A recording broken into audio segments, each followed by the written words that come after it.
Hello everybody, कैसे हैं आप लोग। अच्छा, इंडियन नेवी ने एक नोटिफिकेशन रिलीज़ करी है जिसमें हमें बताया गया है that they have released short service commission officer की वैकेंसीज कम ट्रेनिंग। तो इसमें ट्रेनिंग होती है। आगे वीडियो में जान लेते हैं कि इसमें एक्चुअली रिक्वायरमेंट्स क्या है और क्या क्या बेनिफिट्स हैं। ठीक है, तो एप्लीकेशन स्टार्ट होगी इसकी कल से, विच इज़ 9 अगस्त 2025, और लास्ट डेट जो रहने वाली है विच इज़ 1 सितंबर। तो काफ़ी दिन का टाइम मिल जाएगा और आप डिसाइड कर सकते हैं वेदर आपको इसमें अप्लाई करना है कि नहीं करना है, क्योंकि इसमें कुछ कुछ कंडीशंस हैं विच इज़ ऑफ कंसर्न। थोड़ा सा उसमें हमें सोचना पड़ेगा अप्लाई करने के लिए। तो सबसे पहली बात है, it is inviting unmarried women and main.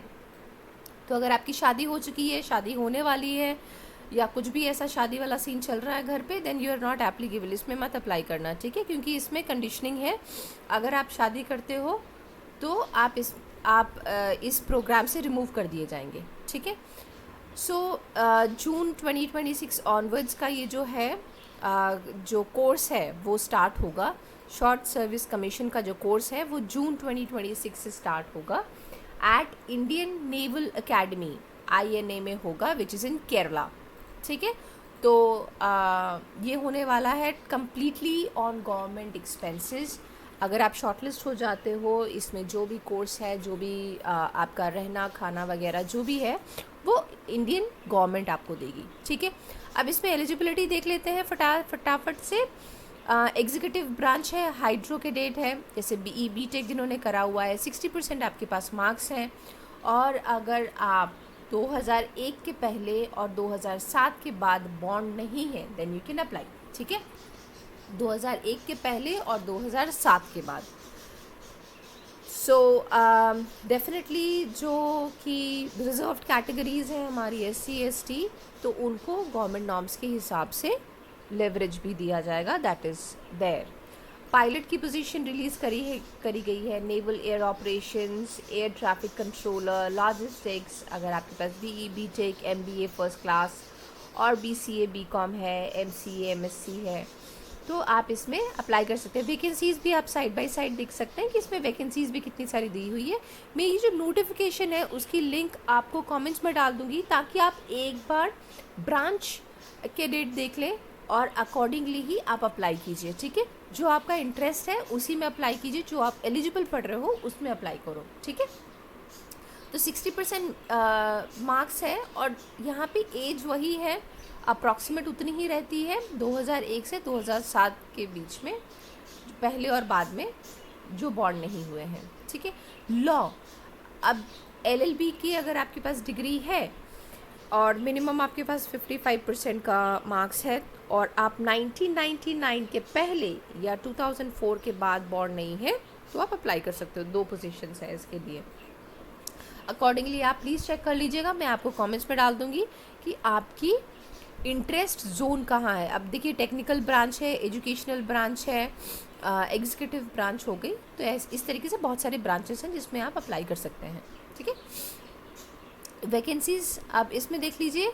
मैं आपको इम्पॉर्टेंट एस्पेक्ट ही इस वीडियो में डिस्कस करूँगी, बाकी आप एक बार इसको डाउनलोड करके आप दोबारा से एक बार रिव्यू कर सकते हैं, अगर आपको लगता है कि एक बार रिव्यू कर लेना चाहिए एप्लीकेशन के पहले। तो कमर्शियल पायलट लाइसेंस जो है, कैंडिडेट अब having valid CPL issued by DGCA India में, और बॉर्न उनकी 2001 या 2007 के बाद नहीं है, तो they can apply for pilot entry age पर दी एलिजिबिलिटी क्राइटेरिया 2.2। NCC जो कैडेट्स हैं, जो NCC कैंडिडेट्स हैं, उनको रिलैक्सेशन मिलने वाला है 5% cut off towards the short listing. ठीक है, क्योंकि ऑलरेडी उनके पास एक बेनिफिट है, उनके पास एक NCC का सर्टिफिकेट है। ठीक है, तो अब अप्लाई कौन कर सकता है, क्वेश्चन आएगा, बहुत सारी चीज़ें हैं। तो जो भी ग्रेजुएट है, हमने जो पहले ब्रांचेस देखे थे उसके अकॉर्डिंग जो भी ग्रेजुएट है, या जिसकी फाइनल ईयर 2026 के पहले हो जाएगा, तो आप अप्लाई कर सकते हो। ठीक है, और इन फाइनल ईयर, अगर आप फाइनल ईयर में हो तो आप अप्लाई कर सकते हो। 60% मार्क्स आपको 100% लाना ही लाना है, तो 60% नहीं होगा तो मेरिट लिस्ट में आपका नाम चॉकआउट हो सकता है। ठीक है। अगर आप इंजीनियरिंग डिग्री कर रहे हो 60% मार्क्स चाहिए आपको, और आप 5th सेमेस्टर में होने चाहिए, ठीक है। 4th में अगर आप हो तो नहीं होगा, 5th में होने चाहिए तो हो जाएगा। ना only one application can be filled by a candidate, ठीक है। Only one application can be filled by a candidate, very clear, ठीक है। Who can choose SSC pilot entry, अब जिसने एसएससी पायलट की एंट्री को कंसिडर करा है उसको रिक्वायरमेंट के हिसाब से और उनकी मेडिकल फिटनेस के हिसाब से एसएसबी हो गया, सीपीएसएस हो गया, एविएशन में मेडिकल एग्जामिनेशन के हिसाब से जो भी होगा उसके अकॉर्डिंगली चेंज कर देंगे। ये देखिए, ये जो यहाँ पे था 2.2 पायलट, अब नेवल ऑफिसर हो गया, एयर ट्रैफिक कंट्रोलर हो गया। अब अकॉर्डिंगली जैसे जिसमें आपको फिट पाया जाएगा उसमें आपको उसमें डाल दिया जाएगा। अब इसमें कंडीशन है, अगर आपकी आई की नज़र कमज़ोर है या किस तरीके का कोई भी चीज़ है जो मेडिकल एग्जामिनेशन में बाद में पकड़ में आती है, तो डेफिनेटली उसके अकॉर्डिंगली थोड़ी बहुत शफलिंग हो सकती है। पायलट NAOO अलाउंसेस जो है, जो पायलट की अलाउंसेस है वो स्टार्ट होने वाली है 31,250 रुपीज़ से after completion of the training. तो ट्रेनिंग कंप्लीट हो जाएगी, उसके बाद आपकी 31,250 आपका अलाउंस आने लग जाएगा, ठीक है। मेडिकल स्टैंडर्ड हो गया, रिलैक्सेशन। अब जब आपकी ट्रेनिंग होगी तो आपका मेडिकल एग्ज़ाम होगा, which is very I think common, क्योंकि आपको एक गवर्नमेंट रिलेटेड वैकेंसी में अप्लाई करने जा रहे हो तो डेफिनेटली एक मेडिकल एग्ज़ाम तो बनता है। अच्छा, सिलेक्शन प्रोसेस देख लेते हैं। बीटेक कैंडिडेट हैव कंप्लीटेड और final year BTech marks obtained up to, अब आप जब अप्लाई करोगे ना तो आपको 5th सेमेस्टर की अपनी मार्कशीट सबमिट करनी है, तो कंसोलिडेट करके उसका एवरेज निकाला जाएगा। अगर एवरेज 60% के आसपास हो रहा है तो आपको इसमें शॉर्टलिस्ट किया जाएगा, ठीक है। Candidate selected for the final merit will require to submit proof of completing the qualifying degree with a minimum 60% marks by sending an email to the address, इस email ID में आपको email भेजना है submitting the proof of completion of your qualifying। तो जब आप academy में, अगर मान लीजिए आपकी दिसंबर में आपका मार्कशीट आ जा रही है तो आपको इसमें अपनी मार्कशीट सबमिट करनी है, ठीक है।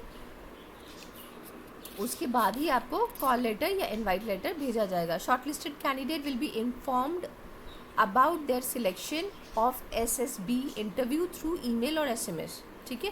तो आप जब ये अपनी फाइनल ईयर की मार्कशीट भेजेंगे उसके बाद ही आपको ईमेल या एसएमएस आएगा। तो अगर कोई नहीं भेज रहा है तो उसको एसएमएस या ईमेल नहीं आएगा, ठीक है। तो इसीलिए candidate are not advise to change their email और mobile number till selection process. तो आप जिस मेल से या जिस फ़ोन नंबर से आप भेज रहे हो, अप्लाई कर रहे हैं, प्लीज़ मेक श्योर करना उसको चेंज नहीं करना, ठीक है। Candidate download the call letter, अब डाउनलोड आप कर लेना, आपको मेल आएगा। तो AC 3-tier rail fare is admissible for SSB interview if appearing for the first time in the particular type of commission. तो अगर आप पहली बार अप्लाई कर रहे हो और आप नहीं जानते हो कैसे क्या करना है, कहाँ जाना है, तो आपको फर्स्ट जो फेयर है, जो ट्रैवलिंग चार्जेस हैं, वो गवर्नमेंट की तरफ से मिलेगा, और उसके लिए आपको एक अपनी पासबुक या चेक का कॉपी आपको लेके जाना पड़ेगा वाइल अपियरिंग फॉर SSB, ठीक है। तो डिटेल्स जो है वो www.joinindiannavy.gov.in में आपको मिल जाएगी। ट्रेनिंग बड़ी बेसिक सी है, जो हर एक जगह रहती है वैसी ही है। सब लेफ्टिनेंट आपको पहले दिया जाएगा, आप कंप्लीट कर लोगे तो उसके बाद लेफ्टिनेंट हो जाएगा, and so on and so fourth. Probation period again 3 साल का रहने वाला है, and for officers and other branch cadet is 2 years, ठीक है। प्रोबेशन पीरियड जो है वो SSC NAIC ऑफिसर्स के लिए 3 साल और दूसरे ब्रांचों के लिए 2 साल। तो इस 3 साल और 2 साल के बीच में आप जब तक ट्रेनिंग चल रही है तब तक आप शादी नहीं कर सकते। अगर आप शादी कर रहे हो तो फिर आपको गवर्नमेंट को अलाउंस पे करना पड़ेगा, मतलब जितना गवर्नमेंट ने आप पे करा है, इन्वेस्ट करा है, अगर आप वॉलंटरली विड्रॉ कर रहे हो तो कुछ किसी भी तरीके की ट्रेनिंग या जो भी प्रोबेशन पीरियड में जो भी खर्च हुआ है सरकार का, वो आपको इंटरेस्ट के साथ देना पड़ेगा, ठीक है। तो इसलिए मैं बोल रही हूँ, आप पहले डिसाइड कर लेना कि शादी वादी की कोई बात नहीं चल रही है, फिर आप अप्लाई कर देना। अच्छा, हाउ टू अप्लाई, आप यहाँ पे भी अप्लाई जाके कर सकते हो www.join Indian Navy, या फिर आप ये जो स्कैनर देख रहे हो ना, ये स्कैनर को भी आप QR कोड से स्कैन करोगे तो आप सीधा वही ले जाएगा, ठीक है। तो मेरे हिसाब से आप स्कैनर ही यूज़ करो, देखते हैं डिजिटल इंडिया बहुत बढ़िया चीज़ चल रही है। सो और ये सारे जो डॉक्यूमेंट्स बोला गया है 11.1 सेक्शन के हिसाब से, वो आप डॉक्यूमेंट्स प्लीज़ अपने पास ज़रूर रख लीजिएगा। अगर आपने मेरा वीडियो यहाँ तक देखा है, thank you so very much, take care, जय हिंद, बाय बाय।